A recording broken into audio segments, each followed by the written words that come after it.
Bonjour à tous, bienvenue dans ce nouveau tutoriel Nodalview. Alors aujourd'hui, je vais vous présenter l'onglet Information générale que vous allez pouvoir retrouver juste ici depuis votre onglet Organisation à gauche de votre espace en ligne.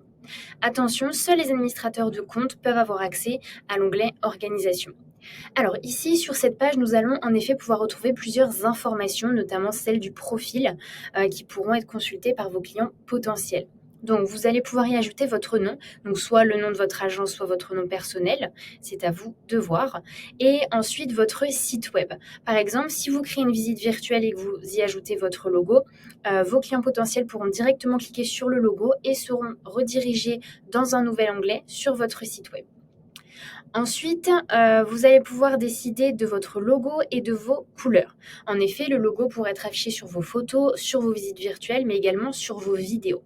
Alors, pourquoi c'est important d'avoir un logo? Ça va vraiment vous permettre de créer une identité de marque forte, mais également de vous démarquer de vos concurrents et de paraître plus professionnel. Alors, pour ajouter un logo, rien de plus simple, il vous suffit de cliquer ici, de choisir votre logo, et voilà, il apparaît directement. Alors, nous vous recommandons un format PNG avec un fond transparent si possible.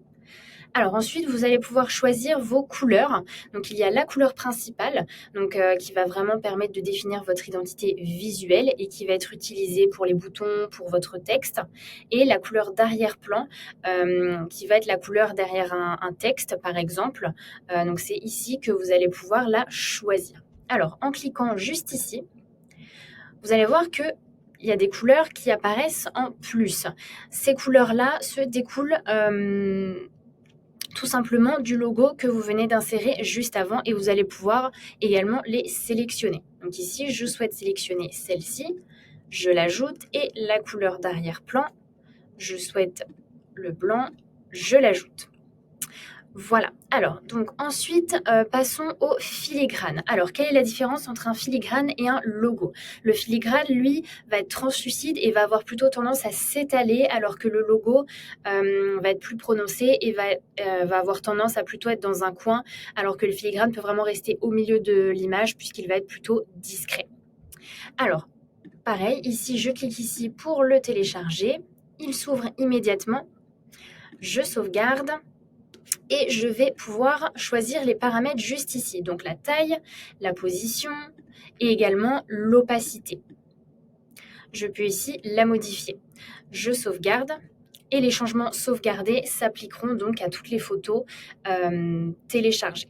Ensuite, vous avez une autre information, c'est cette case-là. Donc si vous la cochez, ça va permettre aux utilisateurs de votre organisation d'ajouter leur propre filigrane et de télécharger leurs photos avec ce filigrane choisi. Alors que en revanche, si vous décochez la case, les utilisateurs devront prendre le filigrane que vous avez choisi vous-même. Ensuite, nous avons une dernière information juste ici, c'est celle des visites virtuelles. Alors ici, vous allez en effet pouvoir choisir les jours où vous êtes disponible pour une visite virtuelle guidée.